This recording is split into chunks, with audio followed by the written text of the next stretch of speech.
చూడండి,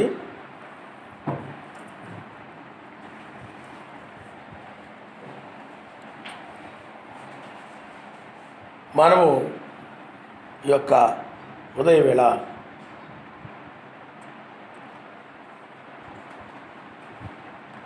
మూడవ ఈడుపును ముందుగానే చూసిన అబ్రహాము, దాని మీద మనం నేర్చుకోబోతున్నాం.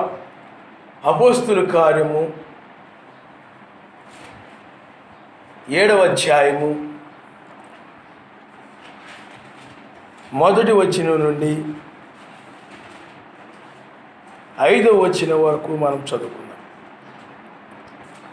ప్రధాన యాజకుడు ఈ మాటలు నిజమేనా అని అడిగెను. అందుకు స్తెఫను చెప్పునది ఏమనగా, సహోదరులారా, తండ్రులారా, వినుడి. మన పితరుడైన అబ్రహాము ఆరానులో కాపురమునకు మునుపు మెసొపొతామియాలో ఉన్నప్పుడు మహిమగల సర్వశక్తిమంతుడు అతనికి ప్రత్యక్షమై, నీవు నీ దేశమును నీ స్వజనులను విడిచి బయలుదేరి నేను నీకు చూపింపబో దేశమునకు రమ్మని అతనితో చెప్పెను. అప్పుడు అతడు కల్దీల దేశమును విడిచిపోయి హారానులో కాపురం ఉండెను. అతని తండ్రి చనిపోయిన తరువాత అక్కడి నుండి మీరిప్పుడు ఆ కాపురమందు ఉన్నటువంటి ఈ దేశమందు నివసించుటకై సర్వశక్తిమంతుడు అతన్ని తీసుకొని వచ్చెను. ఆయన ఇందులో అతనికి పాదము పట్టునంత భూమి అయినను స్వాస్థ్యముగా ఇక అతనికి కుమారుడు లేనప్పుడు అతని తరువాత అతని సంతానమునకు దీన్ని స్వాధీనపరుతునని అతనికి వాగ్దానం చేసిను. ఆయన నామమున హల్లెలూయా. అబ్రహాము గారికి సర్వశక్తిమంతుడు ప్రత్యక్షమై అసలు ఇస్సాకు జన్మించకముందే ఏ సంతానము లేనప్పుడే సర్వశక్తిమంతుడు ఒక స్వాస్థ్యమునిస్తానని, ఒక దేశమునిస్తానని ఆయన వాగ్దానం చేశాడు. ఆయన నామమున స్తోత్రం. హల్లెలూయా, హల్లెలూయా. అప్పుడు కల్దీల దేశమును విడిచిపోయి హారానులో కాపురముండెను. అతని తండ్రి చనిపోయిన తరువాత అక్కడి నుండి మీరిప్పుడు కాపురమున్న ఈ దేశమందు నివసించుటకై సర్వశక్తిమంతుడు అతన్ని తీసుకొని వచ్చాను. కాబట్టి ఆనాడు అబ్రహాము గారికి సర్వశక్తిమంతుడు అసలు ఇస్సాకు జన్మించకముందే, మెస్సయ రాకముందే, అపోస్తులు రాకముందే, లేకపోతే యాకోబు వీళ్ళు జన్మించకముందే, ఇజ్రాయేలు రాకముందే, మనం కూడా అసలు పుట్టకముందే ఆనాడే అబ్రహాము గారికి ఆ యొక్క దేశాన్ని ఇస్తానని ఆయన వాగ్దానం చేశారు. మనము నివసించుట కొరకు ఒక దేశమును ఆయన వాగ్దానం చేశారు. అందుకని ఆయన నేను మీకు నివాసమును కట్టడానికి నేను వెళుతున్నానంటాడు. ఆయన మొదటి రాకుండా ఆయన వచ్చాడు. ఆయన నమస్తారు. హల్లెలూయా, హల్లెలూయా. కాబట్టి మనము ఆ యొక్క వాగ్దాన దేశమునకు మనము సంబంధించిన వారు, ఆ రాజ్యానికి మనం సంబంధించిన వారు. మనము ఈ లోకంలో మనము తాత్కాలికంగా ఉంటున్నాం. ఎందుకంటే మనం ఈ లోకంలో యాత్రికులమి పరదేశీలమై ఉన్నామని బైబిల్ చెప్తా ఉంది. కాబట్టి మన దేశానికి మనము వెళ్ళే సమయంలో మనం ఉన్నాం. అందుకని మన దేశాన్ని మనము స్వతంత్రించుకునే సమయంలో మనం ఉన్నాం. ఇప్పుడు యెహోషువ కాలంలో ఎలాగైతే వాళ్ళు ఆ యొక్క దేశంలోనికి కనుక కానానులోనికి ప్రవేశించారు అంటే అది శరీర సంబంధమైనటువంటి దేశం. అది శరీర సంబంధం. ఇజ్రాయిలు యెహోషువ ద్వారా ఆ కానానులోనికి వారు ప్రవేశించారు. మనమైనట్లయితే ఇప్పుడు ఆత్మ సంబంధమైన దేశంలోనికి ప్రవేశిస్తున్నాం. ఎందుకంటే ఆ కానాను కంటే కూడా ఇది శ్రేష్టమైనటువంటి దేశం. కారణం ఏమిటంటే ఈ దేశంలో సర్వశక్తిమంతుడు రాజుగా ఉండి 1000 ఏళ్ళు పరిపాలన చేస్తాడు. నీతి, సమాధానము, పరిశుద్ధాత్మ ఇందులో ఆనందం ఉంటుంది. ఎలాంటి యుద్ధములు కానీ ఏమీ ఉండవు. కాబట్టి ఆ యొక్క యెహోషువ కాలంలో ఆ దేశంలో వాళ్ళు ప్రవేశించినటువంటి ఆ దేశము కంటే మనం ఇప్పుడు ప్రవేశించేటువంటి ఈ దేశము శాశ్వతమైనది, యుగయుగములు నిలుచునని బైబిల్ చెప్తాం. మనం అలాంటి భూమి మీద మనం నివసించబోతూ ఉన్నాం. ఆ దేశంలో మనము అమర్త్యమైన శరీరంతో మనం ఉంటాం. అంటే అమర్త్యమైన శరీరముతో ఆ దేశంలో మనం నివసిస్తాము. ఆ దేశంలో మరణం అనేటువంటిది ఉండదు. అందుకనే దాని దగ్గరలోనే మనం ఉన్నాం. 6 దినములైన తర్వాత 7వ దినమున ఆయన విశ్రమించిన రీతిగానే ఇప్పుడు 6000 సంవత్సరాలు అయిపోయింది. ఇప్పుడు 7వ దినము రాబోతూ ఉంది. 1000 ఏళ్ల పాలన రాబోతూ ఉంది. అందుకని ప్రతి 2000 సంవత్సరాలకు ఒక కార్యాన్ని ఆయన జరిగించాడు. నోవ కాలములో ఆయన జలప్రళయం నుండి రక్షించాడు. మరలా వేసవి కాలంలో ఆయన రక్తము ద్వారా రక్షించాడు. ఇప్పుడు ఆయన పరిశుద్ధాత్మ ద్వారా ఆయన రక్షిస్తూ ఉన్నాడు. కాబట్టి మనం ఈ భూమి మీద ఉండే సమయం కూడా అయిపోయింది. ఇంక ఈ లోకంలో మనం ఉండేటువంటి టైం అయిపోయింది. ఇప్పుడు మనము మన సొంత దేశానికి మనం వెళుతున్నాం. మన సొంత దేశం ఇక రాబోతుంది. అందుకని బైబిల్లో ఉన్న లేఖనాలన్నీ కూడా నెరవేరుతూ ఉన్నాయి. బైబిల్లో ఉన్న ప్రతి లేఖనము కూడా ఇప్పుడు నెరవేరుతూ ఉంది. ఆ దేశాన్ని మనము స్వాధీనపరుచుకోవడం కోసమే ఆ దేశంలో ఎలాగైతే జీవిస్తారో అక్కడ నీతి సమాధానం కలిగి జీవిస్తారు. కాబట్టి ఇక్కడ నీవు కూడా నీతి సమాధానము పరిశుద్ధాత్మీయ ఆనందాన్ని నువ్వు పొందుకోవాలి ఆ దేశంలో నివసించాలంటే. కాబట్టి ఈ యొక్క మహిమ శరీరమును అంటే మనము పొందుకోబోయేటువంటి మనము ఇప్పుడు క్షయమైన దాని నుంచి అక్షయతను ధరించుకున్నటువంటి ఈ యొక్క శరీరం గురించి అబ్రహాము గారు ఆనాడే చూశాడు. ఆయన నామస్తున్నారు. హల్లెలూయా. అందువల్ల అబ్రహాము గారి యొక్క జీవితంలో అంటే అబ్రహాము గారు 3 ఈడ్పులను చూశాడు. అబ్రహాము గారు 3 ఈడ్పులను చూశాడు. ఆదికాండము 17వ అధ్యాయంలో మనం చూస్తే ఆదికాండము 17వ అధ్యాయంలో అక్కడ సున్నతి గురించి ఉంటుంది. బ్రదర్ మీకు కూర్చుండాలంటే కదులుతూ ఉండాలనుకోండి, వాక్యానికి ఇబ్బంది ఉండదు. అక్కడ ఆదికాండం 17వ అధ్యాయంలో అక్కడ సున్నతి గురించి చెప్పబడతా ఉంది. అంటే మొదటి ఈడ్పు ఏమిటంటే అక్కడ స్వస్థతలు, మొదటి ఈడ్పు స్వస్థతలు. కాబట్టి ఇక్కడ అబ్రహాము అతని యొక్క సంతానము అతనికి సంబంధించిన వారు ఆ సున్నతి పొందినప్పుడు సర్వశక్తిమంతుడు ఏం చేశాడంటే స్వస్థపరిచాడు. ఆయన నామనిస్తాడు. హల్లెలూయా, హల్లెలూయా. అక్కడ అబ్రహాము గారికి సర్వశక్తిమంతుడు తాను స్వస్థపరిచేవాడుగా బయలుపరుచుకున్నాడు. కాబట్టి ఆయన స్వస్థపరిచేవాడు. అందుకని బైబిల్లో ఆయనకు అసాధ్యమైంది ఏమీ లేదు.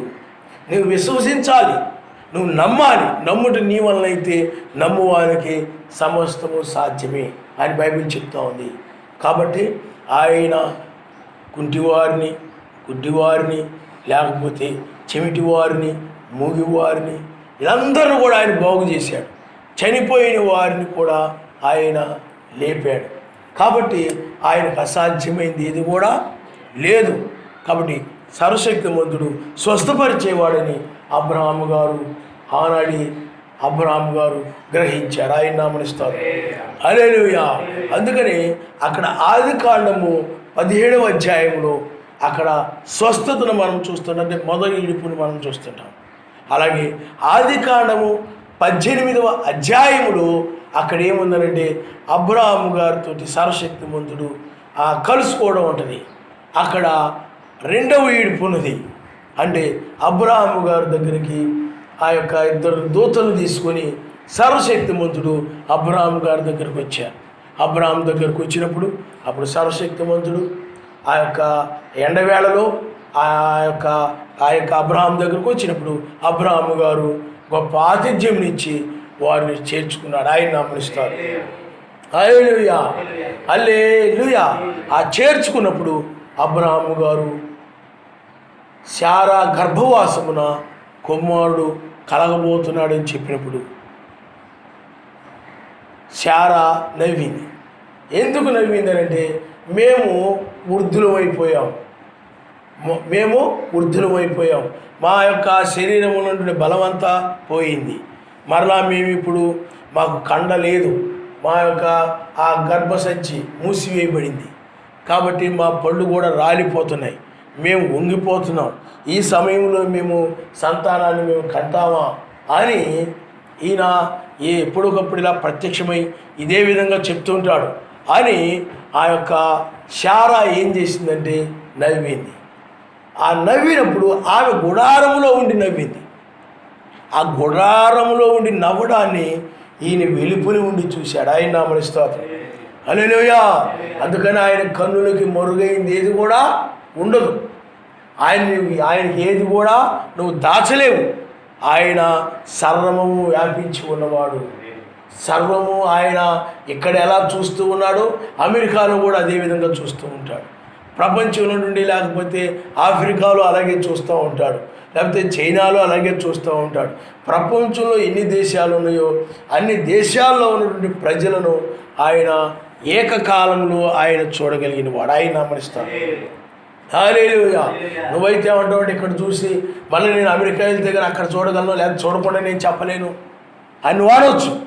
కానీ ఆ యొక్క సర్వశక్తిమంతుడు సర్వము వ్యాపించి ఉన్నవాడు కనుక, సమస్తము ఎరిగి ఉన్నవాడు కనుక, ఆయన అంత శక్తిమంతుడు కనుక ఆయన ముందుగా జరగబోయే విషయాలు తెలుసు. ఆయనకి గతించిన విషయాలను ఆయన మర్చిపోడు. ఆయన అన్ని విషయాలు కూడా ఆయన ఎరిగినవాడు.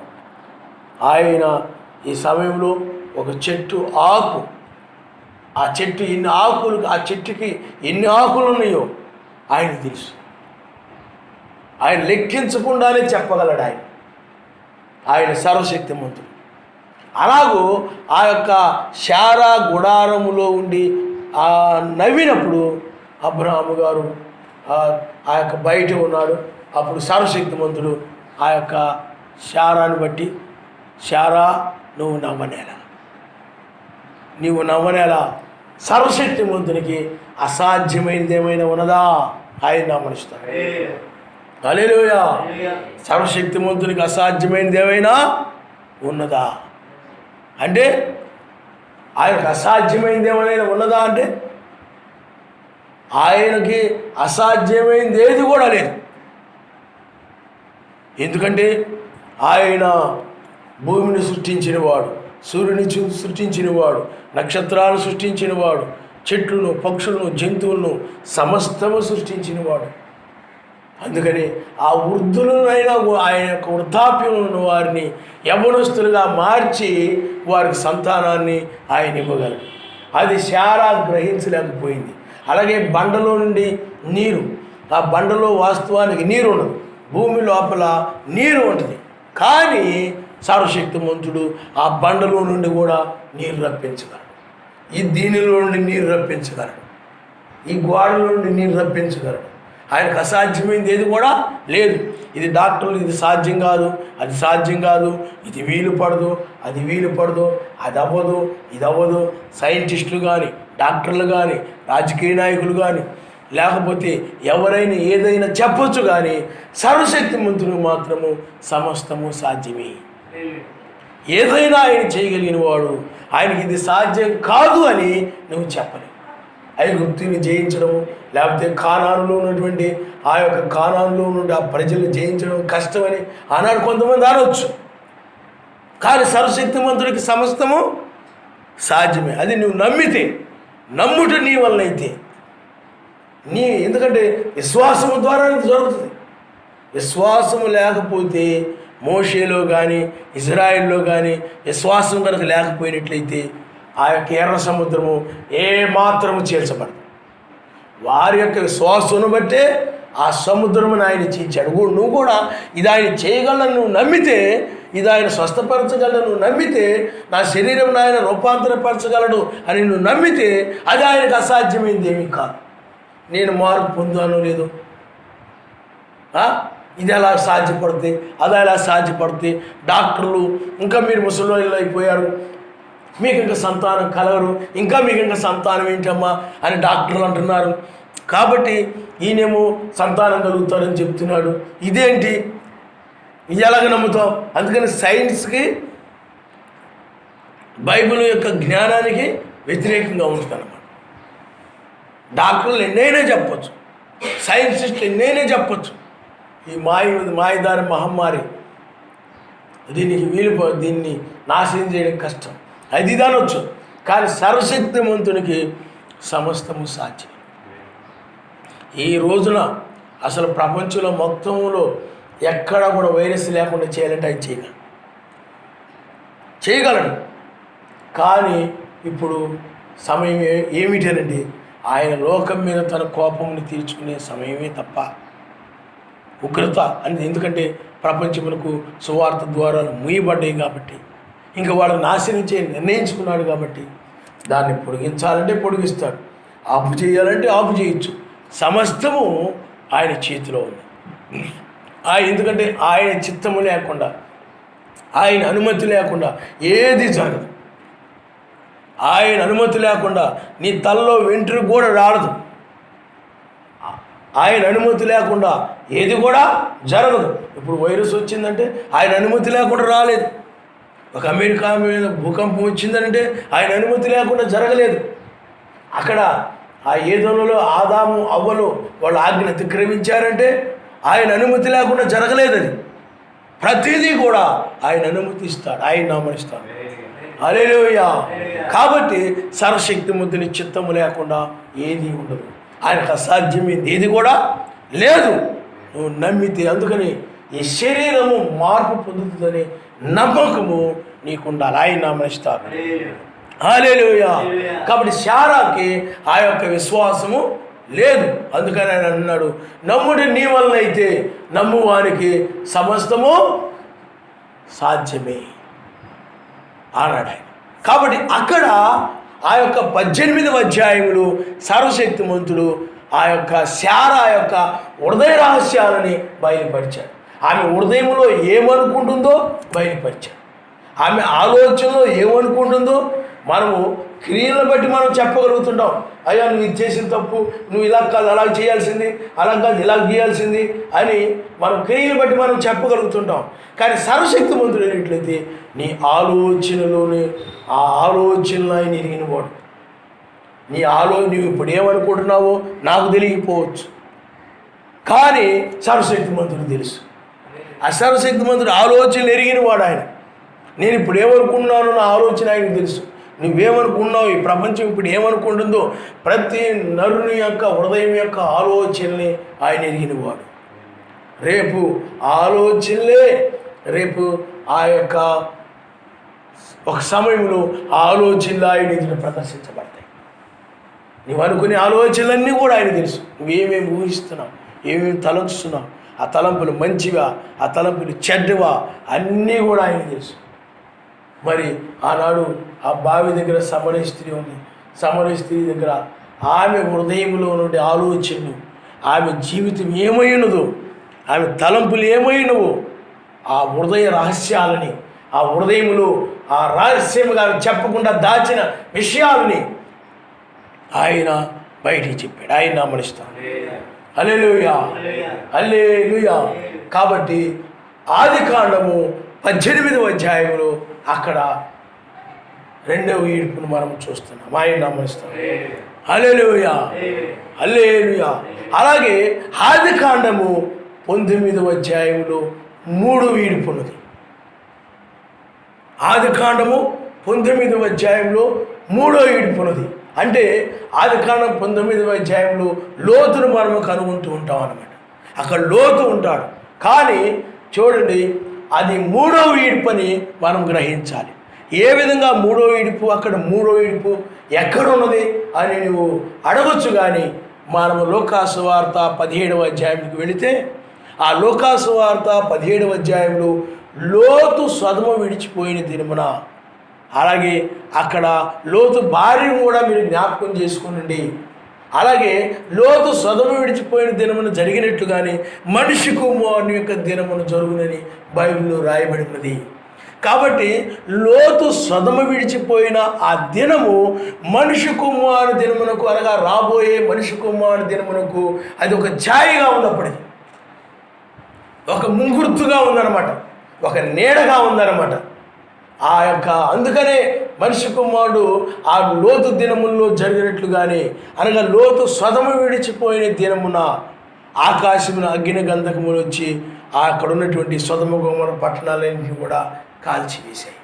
కాబట్టి లోతు సొదమ విడిచిపోయినటువంటి ఆ దినమున అబ్రాహాము గారు పిల్లరా, అబ్రాహాము గారు ఆ యొక్క రాబోయేటువంటి మనిషి కుమారుని యొక్క దినమును, అంటే ఇప్పుడు మనమున్నటువంటి ఈ దినాన్ని అబ్రాహాము గారు ఆనాడే చూశాడు. ఆయన నామమున స్తోత్రం.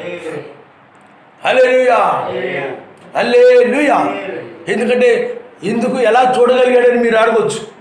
బైబిల్ ఏం చెప్తుందంటే, లోకాసు సువార్త 17వ అధ్యాయంలో ఆ లోతు సొదమ విడిచిపోయిన దినమున జరిగినట్లుగానే జరుగుతుంది. ఆ లోతు తెల్లవారుజామున సొదమ విడిచిపోయాడు. కాబట్టి అదేవిధంగా నీతిమంతులు కూడా ఆ యొక్క మనిషి కుమారుని దినములు కొనిపోబడతారు. తిరగలు విసురుతున్నటువంటి వారు ఒకరు కొనిపోబడతారు, ఒకరు విడవబడతారు.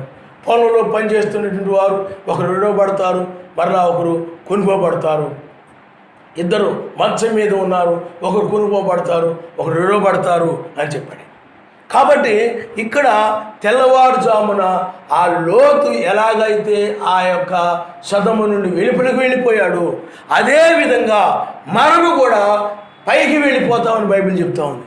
ఎందుకంటే ఆ లోతు సొదమ వెలుపలికి వెళ్ళాడంటే ఆ రోజుల్లో ప్రపంచం మొత్తం ఏమి నాశనం కాకుండా ఆ సొదమ గొమొర్రా చుట్టుపక్కల కొన్ని పట్టణాలు మాత్రమే నశించబోతున్నాయి. కాబట్టి అందుకని సర్వశక్తిమంతుడు ఆ యొక్క సొదమ వెలుపలికి వెళ్ళమన్నాడు.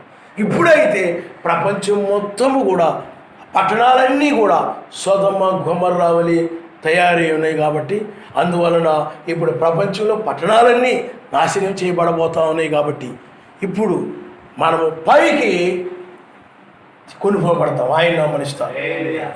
హల్లెలూయా, హల్లెలూయా.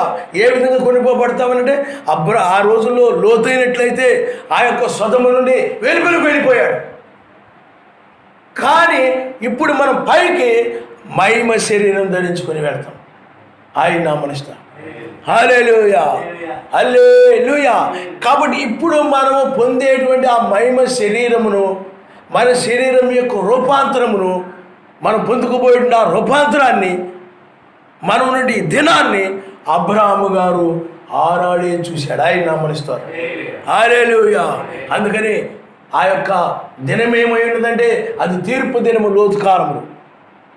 అది తెల్లవారుజాము సూర్యోదయము, తెల్లవారుజాము అది తీర్పు దినం. అది సేమ్ మనిషి కుమారు దినం అంటే తీర్పు దినం. మనం ఇప్పుడున్న దినము కూడా తీర్పు దినం. ఈ తీర్పు దినములో అక్కడ అబ్రాహాము గారు, అక్కడ లోతు కూడా ఉన్నాడు. అయితే దాన్నే మూడో ఈడ్పు అంటారు. ఈ మూడవ ఈడ్పు, ఎందుకంటే మనం ఇప్పుడున్నది మూడో ఈడ్పు. మూడో ఈడ్పులు ఏం జరుగుతుందంటే ఆయన న్యాయాధిపతిగా ఉంటాడు అన్నమాట. అందుకని 1963లో ఆయన న్యాయాధిపతిగా అక్కడ ఆ మేఘములో, సన్సెట్ పర్వతం పైన ఆ మేఘములో న్యాయాధిపతిగా కనబరుచుకున్నాడు ఆయన. కానీ తీర్పును ఆయన ఆరంభించలేదు. ఇప్పుడు ఆ తీర్పును ఆరంభించాడు. ఇప్పుడు మనము కూడా లోతు సొదమ విడిచిపోయిన దినములో ఉన్నట్టుగానే మనము కూడా ఇప్పుడు ఉన్నాం. కాబట్టి ఇప్పుడు కూడా మనం మహిమ శరీరం పొందే దినములో మనం ఉన్నాం. దీన్ని మూడో ఈడ్పు అంటారు. ఆ మేఘము మూడో ఈడ్పు అని చెప్పాడు. ఆయన రాకడ మూడో ఈడ్పు అని బ్రహ్మాండం గారు చెప్పాడు. కాబట్టి అప్పుడైనట్లయితే అది ఒక దర్శనముగా ఉంది, ఇప్పుడైనట్లయితే అది నిజమైనదిగా ఉంది, నిజమైన రాకడగా ఉంది. ఆయన నామమున స్తోత్రం. హల్లెలూయా, హల్లెలూయా. కాబట్టి అక్కడ 19వ అధ్యాయములు మనము 19వ అధ్యాయులు మనము ఇప్పుడు పొందుకోబోయేటువంటి ఈ శరీరం యొక్క రూపాంతరాన్ని అబ్రాహాము గారు కూడా ఆనాడు పొందుకున్నాడు. ఆయన నామమున స్తోత్రం. హల్లెలూయా, హల్లెలూయా. అందుకనే మూడో ఇడుపులో శరీరం రూపాంతరం చెందుతుంది. మూడో ఇడుపులో శరీరము రూపాంతరం జరుగుతుంది. కాబట్టి ఇప్పుడు మనం ఎలాగైతే రూపాంతరం పొందబోతున్నామో, అబ్రాహాము గారు ఆనాడే ఆ 19వ అధ్యాయంలో తెల్లవారుజామున రూపాంతరం పొందారు. అది మూడో విడుపు. అందుకని ఆ మేఘం మూడో విడుపు. ఆ మేఘంలోనికి బ్రహ్మం గారు కొనుక్కోబడినప్పుడు ఆయన శరీరం కూడా తాత్కాలిక రూపాంతరం చెందినప్పుడు 1963లో. అందుకని అది పునరుద్ధాన తలరాయి. ఇప్పుడు ఆయన పునరుద్ధాన తలరాయిగా ఇప్పుడు ఆయన మన మంచి ఉన్నాడు. ఆయన నామనిస్తాడు. హల్లెలూయా. అది దర్శనము. కానీ 1993 నుండి ఆయన దర్శనంగా కాదు, కానీ నిజమైన రాకడగా ఇప్పుడు ఆయన ఉన్నాడు. 1963లో రెండవ రాకడ జరుగుతుందని చెప్తున్నారు. అది తప్ప. 1963లో రెండవ రాకడ యొక్క దర్శనం అని 7వ ముద్ర అని చెప్పబడిందే తప్ప ఆ ముద్ర ఏమిటో చెప్పబడలేదు. కాబట్టి ఇక్కడ 19వ అధ్యాయంలో ఆ లోతు ఎప్పుడైతే ఆ సొదం నుండి బయటకు వస్తూ ఉన్నాడో, ఇప్పుడు మనము కూడా అదే దినములో ఉండి మనము కూడా ఎలాగైతే మర్త్యమైన దాని నుండి, మర్త్యమైన సొదము నుండి అతడు వెలుపులకు వచ్చిన రీతిగానే మనము కూడా మర్త్యమైన ఈ లోకం నుండి అమర్త్యమైన దానిలోనికి వస్తున్నాం. అప్పుడు కూడా అబ్రాహాము గారు ఆ మర్త్యమైన శరీరము, ఆ ముసలిదైపోయిన ఆ శరీరము, వృద్ధాప్యం కలిగిన ఆ శరీరము, అబ్రాహాము శారా యొక్క శరీరములు ఆ తెల్లవారుజామున రూపాంతరం చేసి ఆయన మరిస్తారు. హల్లెలూయా, హల్లెలూయా. అందువల్ల మూడో ఈడ్పు ఎవరికి చెప్పండి? మూడో ఈడ్పులు ఏం జరుగుతుంది చెప్పండి? రూపాంతరం జరుగుతుంది. మూడో ఈడ్పులో రూపాంతరం ఉంది. ఆయన రాకడలో రూపాంతరం ఉంది. కాబట్టి అబ్రాహాము మూడో ఈడ్పుని 19వ అధ్యాయంలో చూశాడు. ఆయన నామనిస్తాడు. అందుకని ఆ సొదొమ గొమొర్రా పట్టణాలు కాలిపోతూ ఉన్నప్పుడు అబ్రాహాము గారు, మీరు చూడండి, ఆదికాండము 19వ అధ్యాయము, ఆదికాండము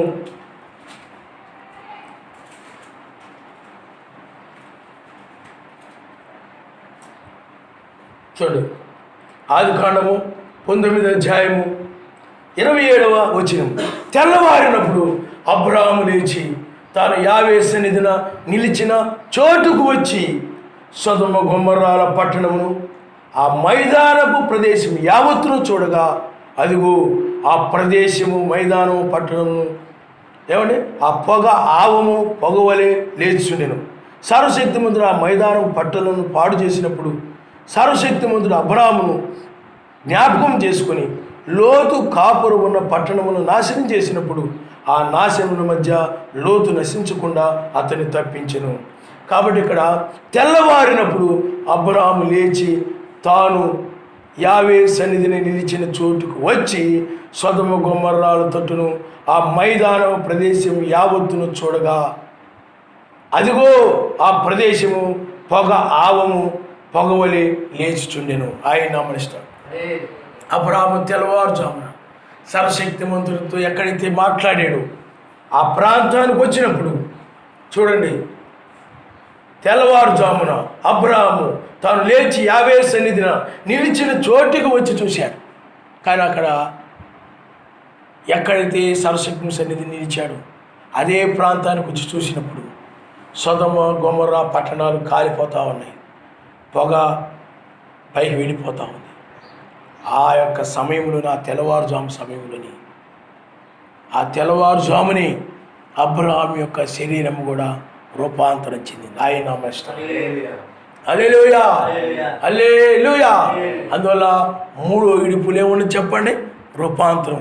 కాబట్టి ఇప్పుడు మనం పొందుకునేటువంటి ఈ మనిషి కుమారుని యొక్క దినములో మనం పొందుకునేటువంటి ఆ మహిమ రూపాంతరాన్ని అబ్రాహాము గారు ఆనాడే చూశాడు. ఎందుకని ఎలా చూడగలిగాడు చెప్పండి? ఈ మనిషి కుమారుని దినమే లోతు దినంలో కూడా ఉంది. ఇప్పుడు మనం ఒకరు కొనుక్కోబడతారు, ఒకరు రుణపడతారు అని ఉంది. సేమ్ లోతు దినంలో కూడా ఒకరు కొనుక్కోబడ్డారు, ఒకరు రుణపడ్డారు. ఆ సమయంలోనే అబ్రాహాము శరీరం కూడా రూపాంతరం చెందింది. ఎందుకంటే తెల్లవారుజామే రూపాంతరం పొంది సమయమైనది. ఆయన నామనిస్తాడు. హల్లెలూయా, హల్లెలూయా. కాబట్టి అబ్రహాము గారు ఆ యొక్క 19వ అధ్యాయంలో రూపాంతరం, అబ్రహాము శారా శరీరాలు ఏం జరిగింది చెప్పండి? రూపాంతరం జరిగింది. కానీ ఈ వధువు సంఘాల్లో కొంతమంది బోధకులు ఏం చెప్తున్నారంటే 18వ అధ్యాయంలోనే సర్వశక్తిమంతుడు అబ్రహాము గారితో మాట్లాడిన తరువాత అప్పుడు యొక్క అబ్రహాము శారా శరీరాలు మార్పు చెందాయి. కాబట్టి మనకు లోతుకు కానీ ఆ లోతు దినాలకు కానీ లేకపోతే లోతు సదం విడిచిపోయినప్పుడు ఆ తెల్లవారుజాముకు కానీ మనకి ఏమీ సంబంధం లేదని ఈ పనికి మాలిన బోధకులు చెప్తూ ఉన్నారు. కానీ ఇక్కడ లేఖనాలు మనం చూసినప్పుడు లోతు సదం విడిచిపోయిన దినమున జరిగినట్టు కానీ మనిషి కుమారుడు దినమును జరుగును. కాబట్టి మనిషి కుమారుడిని ఒకరు కొనుకోబడతారు, ఒకరు విరవబడతారు. అంటే రూపాంతరం చెంది ఒకరు కొనుకోబడతారు, ఒకరు విరవబడతారు. కాబట్టి అదే లోతు సొదం విడిచిపోయిన దినమున జరిగింది. కాబట్టి అక్కడ ఇప్పుడు ఎలాగైతే మన శరీరాలు రూపాంతరం చెందుతాయో అబ్రహాము గారి శరీరం కూడా అప్పుడు రూపాంతరం చెంది. అందుకని ఈ యొక్క మనిషి కుమారుని దినమును అబ్రహాము గారు లోతు సొదము విడిచిపోయినప్పుడు చూశాడు. ఆయన నమ్మనిస్తాం. ఇప్పుడు మీకు అర్థమవుతుంది 3వ ఏడుపుని, ఆయన రాకడని. 3వ ఏడుపు అంటే ఏమిటి చెప్పండి? ఆయన రాకడ. అందుకని లోతు దినముల్లో జరిగినట్టుగానే రాకడ జరుగుతుందని బైబిల్ చెప్తా ఉంది. ఆ రాకడని అబ్రహాము, అంటే ఇప్పుడు జరిగే ఈ రాకడని అబ్రహాము గారు ఆనాడే చూశాడు. మన శరీరాలు ఎలా రూపాంతరం చెందుతాయో, ఎలా ఉగ్రతను తప్పించుకుంటామో ఆనాడు అబ్రహాము గారు తన శరీరం రూపాంతరం చెందడము, లోతు స్వతం నుండి బయటికి వెళ్ళడము, ఆ లోతు భార్య విడవడము, ఇవన్నీ కూడా అప్పుడు చూశాడు. కనుక అబ్రహాము గారు అప్పుడు చూడడం అబ్రహాము గారు ఇప్పుడు జరిగే కార్యమును అప్పుడే అబ్రహాము గారికి చూపబడింది. ఆయన నమ్మనిస్తాడు. హల్లెలూయా. 3వ ఏడుపు అంటే ఏమిటి చెప్పండి? ఆయన రాకడలో మన శరీరాలు రూపాంతరం చెందుతాయి. ఎందుకంటే ఆయన నుండి శరీరాన్ని మనకిచ్చి ఆయన తీసుకుని వెళ్తాడని బైబిల్ చెప్తా ఉంది. కాబట్టి ఈ యొక్క వధువు సంఘాల నుండి పనికి మాలు కొంతమంది బోధకులు మనకు అబ్రహాముతో మాట్లాడాడు. ఆయన అబ్రహాము వధువు సాదృశ్యంగా ఉంది. లోతు మనకు సాదృశ్యంగా లేడు, మనకు సంబంధం లేదు. లోతు దగ్గరికి ఆ యొక్క దూతలు వెళ్ళారు తప్ప. మరి అలాగే ఈ యొక్క ఓరల్ రాబర్ట్స్ కానీ బిల్లీ గ్రహం కానీ వాళ్ళు పెంతెకోస్తు సంఘాలకి అలాగే ప్రొటెస్టెంట్ సంఘాలకి వర్తమానులు అయి ఉన్నారు. కాబట్టి మనకు లోతు దినానికి మనకేం సంబంధం లేదని చెప్తూ ఉన్నారు. కానీ మెస్సయ్యే స్వయంగా చెప్పాడు. ఆయన నమ్మనిస్తారు. హల్లెలూయా. లోతు దినములు జరిగినట్టు కానీ, లోతు సొదము విడిచిపోయిన దినములు జరిగినట్టు కానీ మీ యొక్క మనిషి కుమారు దినములో కూడా మీ దేహము మార్పు చెందుతుందని చెప్పాడు. ఆయన నమ్మనిస్తారు. హల్లెలూయా. దీనిని అబ్రహాము గారు ఆనాడే చూశాడు. ఇప్పుడు మనం చూడబోతున్నాం మన శరీరం ఎలా రూపాంతరం చెందుతుంది, మనం ఎలాగ యవనస్తులుగా మారిపోతాం, ఇంక ఈ శరీరం ఇంకా మరణం లేనిదిగా ఎలా ఉండబోతుందా, మనం కొత్త దాన్ని పొందుకునేటప్పుడు దాన్ని ఎలా ఉండదో మనం అనుకుంటున్నాం. ఇప్పుడు మీ అమ్మగారు ఎవరొకరు మీ ఇంట్లో మంచి స్వీట్ ఏదో బాగా చక్కగా ఏదో ఒకటి తయారు చేశారు, ఏదో ఒకటి వెరైటీది. అప్పుడు అది ఎలా ఉంటుందో ఏంటో, నువ్వు తినబోయే ముందే దాన్ని ఎలా ఉంటుందో ఏంటో, ఎప్పుడెప్పుడు తిందామా, ఎప్పుడెప్పుడు దాని రుచి ఎలా ఉంటుందా ఏంటా నువ్వు అనుకుంటుంటావు మనసులో. సేమ్ ఇక్కడ కూడా ఈ మహిమ శరీరం గురించి విన్నప్పుడు ఈ దేహమే మార్పు పొందుతుంది. అది మహిమ శరీరంగా మారినప్పుడు అప్పుడు నేను ఎలా ఉంటాను, ఏమిటి, నేను ఎలా పైకి వెళ్ళిపోతాను, ఏమిటి అని నీలో ఆ తలంపులు ఇప్పుడు వస్తూ ఉంటాయి. ఆయన నమ్మనిస్తాను. హల్లెలూయా. దీనిని అబ్రహాము గారు అప్పుడే చూశాడు. 3వ వీడు అది ఆయన రాకడ. అది ఛాయగా జరిగింది, ఇప్పుడు నిజముగా జరుగుతుంది. ఆయన నమ్మనిస్తారు. హల్లెలూయా. కాబట్టి 3వ వీడు. అందుకనే 19వ అధ్యాయంలో అబ్రహాము గారి శరీరము శారా శరీరము మార్పు చెందింది. కాబట్టి 20వ అధ్యాయానికి వచ్చేటప్పటికి వాళ్ళు యవ్వనస్తులుగా కనబడుతున్నారు. వాళ్ళు యవ్వనస్తులుగా కనబడుతూ ఉన్నప్పటికీ అందుబట్టే అబీమెలెకు ఆ యొక్క శారాని, అబీమెలెకు ఆ రాజు, ఆమె సౌందర్యవంతురాలుగా ఉన్నది కాబట్టి, చాలా చక్కటిగా కనబడతా ఉన్నది కాబట్టి అబీమెలెకు ఆమెను తీసుకొని రమ్మని కబురింపాడు. ఆయన నమ్మనిస్తాడు. హల్లెలూయా. కాబట్టి 20వ అధ్యాయంలో ఏ విధంగా ఉన్నారు చెప్పండి? యవ్వనస్తులుగా ఉన్నారు. అందుకనే చూడండి 20వ అధ్యాయంలో 20వ అధ్యాయంలో మనం చూద్దాం. మొదటి అక్కడ నుండి అబ్రహాము దక్షిణ దేశమునకు తరలిపోయి కాదేశునకును షూరుకును మధ్య ప్రదేశంలో నివసించి గెరారులో కొన్నాళ్ళు ఉండెను.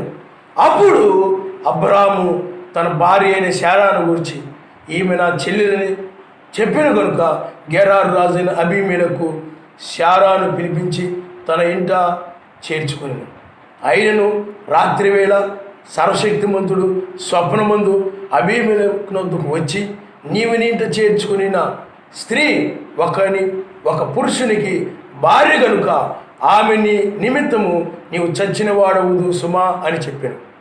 అయితే అబీమెలెకు ఆమెతో పోలేదు కనుక అతడు మెస్సయా ఇట్టి నీతిగల జనమును హతము చేయుదువా? ఈమె నా చెల్లెలని అతడు నాతో చెప్పలేదే, మరియు ఆమె కూడా అతడు నా అన్నని అనెను. నేను చేతులతో ఏ దోషము చేయక యథార్థ హృదయముతో ఈ పని చేసి నేను.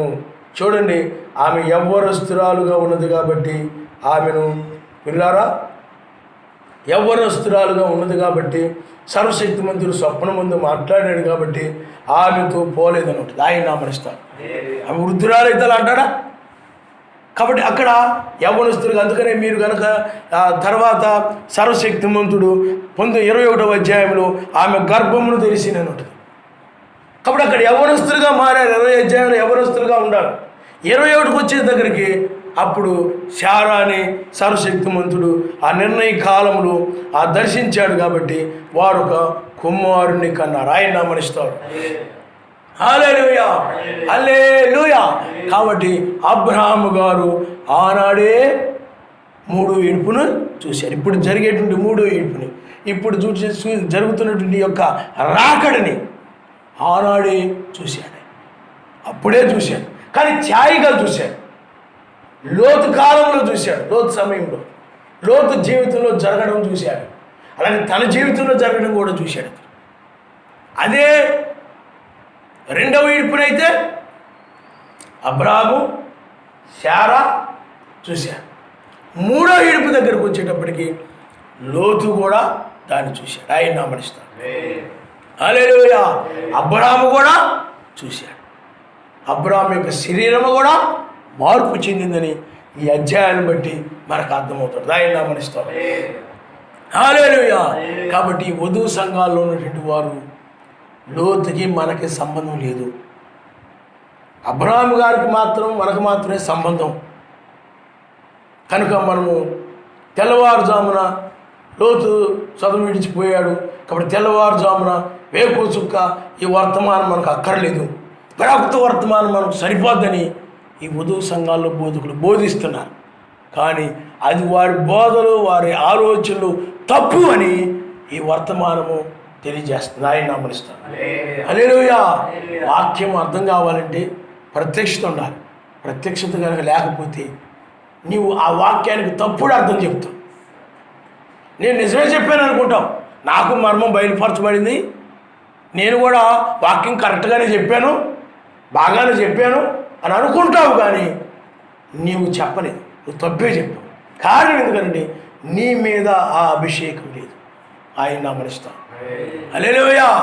వాళ్ళకి ఆ అభిషేకించి ఆ యొక్క వాక్యం బయలుపరచడానికి కావాల్సిన ఆత్మనిచ్చి ఆయన పంపుతాడు. ఆ విధంగా బ్రహ్మం గారికి బయలుపరచబడింది. కానీ వధువు సంఘాల్లో చాలామందికి వారికి అర్థం కాదు, వారికి తెలియదు. కారణం ఎందుకు తెలియదు అంటే ఈ యొక్క 5 రకాల పరిచర్యలు అవి 2వ రాకడ కాదు. 5 రకాల పరిచర్యలు 2వ రాకడ కోసం వధువుని సిద్ధపరచడానికి ఇవ్వబడినటువంటి పరిచర్యలు ఇవి. కాబట్టి 2వ రాకడకు సంబంధించినటువంటి ఆ యొక్క మర్మము, ఆ యొక్క మేఘం యొక్క మర్మము 5 రకాల పరిచర్యలో ఉన్న వారికి అది బయలుపరచబడదు. ఎప్పుడు ఈ తెల్లవారుజామున అది బయలుపరచబడదు. ఆయన నామనిస్తాను.